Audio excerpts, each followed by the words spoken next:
Friends કેમ છો? મજામાં ને? જય શ્રી કૃષ્ણ, જય માતાજી, જય દ્વારકાધીશ, જય સ્વામિનારાયણ. તો જો સવાર પડી છે અને 7 વાગી ગયા છે અને મેં કીધું ચાલો આપણે અગાસીએથી આજે વ્લોગ સ્ટાર્ટ કરીએ. એકદમ ઠંડુ મસ્ત વાતાવરણ છે. જો સૂરજ હજી ઉગ્યો નથી અને ફર્સ્ટ ક્લાસ મજા આવે એવું વાતાવરણ છે આજે. શું ચાલે છે મિત્રો? મજામાં ને? તો બધા મજામાં જ હશો. અને અહીંયા ખાટલે બેહવાની ભાઈ ભારી આનંદ આવ્યો સવારમાં. અને દારા મેડમ નીચે કંઈક ચૂલા ઠારે છે ને એવું બધું કરે છે. મેં કીધું ચાલો હવે આપણે ઉપર જઈ ભગવાનના દર્શન કરીએ. અને દાદાએ નાવા ગયા છે. આપણે શું છે ધીમે ધીમે વ્લોગનું સ્ટાર્ટ કરીએ છીએ. પહેલાં ચાલો હું તમને દેખાડી દઉં. જો આમ મસ્ત કેવા આમ વાતાવરણ છે સવારનું, ખુલ્લું, એકદમ ખુલ્લું વાતાવરણ અને મસ્ત એટલે મસ્ત ઠંડક છે. હમણાં બપોર થશે ને એટલે ગરમી ચાલુ થઈ જાય.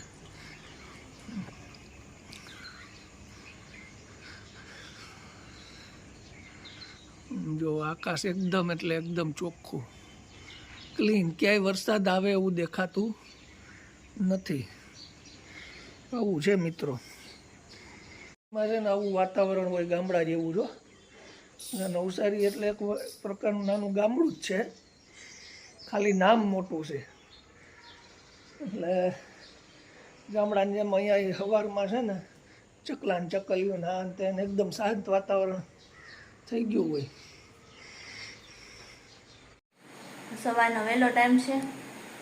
જો ભીંડાનું શાક બનાવી નાખ્યું છે ટિફિનમાં મૂકવા માટે. અહીંયા આપણી ચા મસ્ત મજાની ઉકળે છે અને રોટલી પણ થઈ ગઈ છે ટિફિનમાં મૂકવા માટેની. બસ ખાલી ભરવાનું બાકી છે. અને હવે ચા પાણી નાસ્તો કરી લઈએ, પછી આપણે ચેતનને જવું હોય તો જઈ શકે. તો જો ચા પાણી નાસ્તો કરવા બેસી ગયા કા. મારું ટ્રેનમાં જવું એટલે વહેલું ઉઠવું પડે. સાચી વાત ને? ઉપર ઋષિભાઈ પાછળ સુતા છે. આજે આપણે વહેલા છીએ બધા.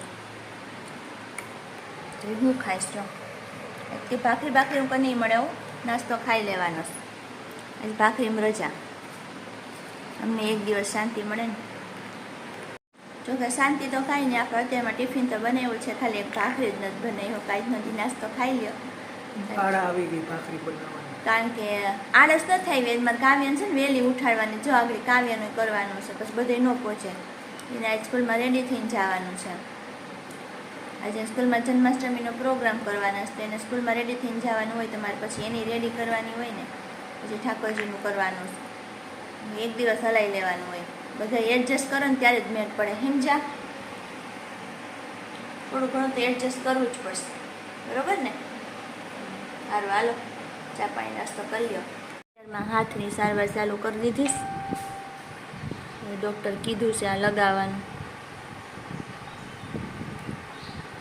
ટ્યુબ લગાવવાની દીધીશ અને ગોળી પીવાની દીધીશ. કામ હા, તો બરફ મૂકી દઈશ. તો થોડોક ફેર પડી ગયો છે, આછો થઈ ગયો છે થોડુંક. જો હોજો તેમ તરત થોડો ઉતરે, ધીમે ધીમે સારું થઈ જાય. તો જો આ કાવ્યને રેડી થવાનું છે, તો એના માટે જો આપણે આ ગાઉન છે અને આ બધો એના મેકઅપની વસ્તુ. જો આટલી વસ્તુ છે ને કાવ્યબેન યુઝ કરશે આજે તૈયાર થવામાં છે ને. બાકી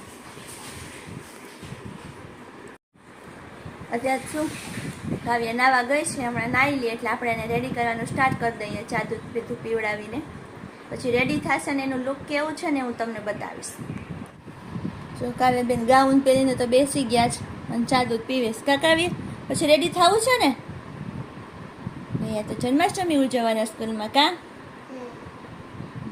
હારું હાલો ચા દૂધ પી લો ફટાફટ. જો કાવ્યાબેનને સ્ટાર્ટ કરી દીધું છે આપણે. પેલા વાળ ઓળી દો કાવ્યા. હેર સ્ટાઈલ વાળવી પડશે ને. કાવ્ય કે મને હું ખબર આગળ એમ કે. મને હું ખબર. એ વાત સાચી છે, મને ખબર હોય હેરસ્ટાઈલ. પેલા આપણે હેર સ્ટાઈલ વાળી દઈ કાવ્યાબેનને. હું તો જોઉં છું.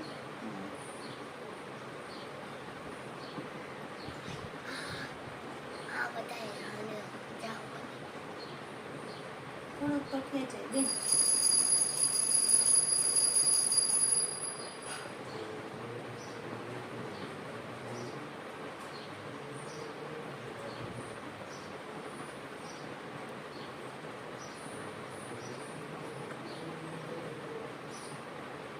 હવે કંઈક હેર સ્ટાઈલ વાળવાની છે. આપણને તો ભાઈ આવડે એવી આપણે વાળી દઈએ. હેર સ્ટાઈલ વળે જાય ને આખી. હા પછી હું તમને લુક બતાવું. જો આપણા કાવ્યાબેનની હેર સ્ટાઈલ હો ભાઈ. પાછળ આમ ફરતા કાવ્ય. જો હવે કંઈક વાળી દીધી છે આપણે. હવે એનો મેકઅપનું તૈયારી કરી લઈ. કરવી પડશે ને મેકઅપ. મેકઅપ તો કરવો પડે ને જન્મ. હા ભાઈ જન્માષ્ટમી છે, મેકઅપ તો કરો. પણ ચાલો હવે આપણે એનો મેકઅપ સ્ટાર્ટ કરી દઈએ. ફરી ચાલો તો ચાલો મેકઅપ સ્ટાર્ટ કરી દઈએ.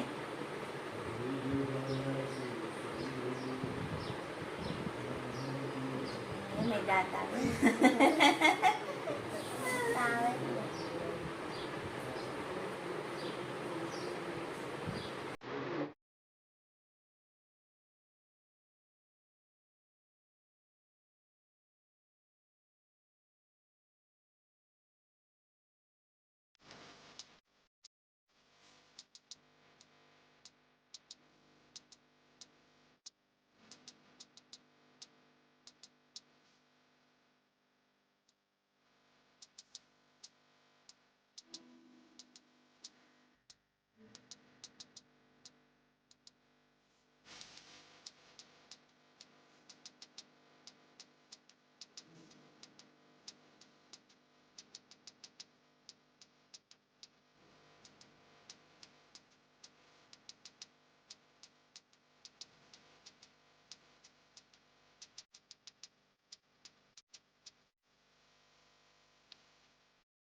તો જો આ આપણા કાવ્યાબેન રેડી થઈ ગયા છે સ્કૂલે જવા. કા કાવ્ય?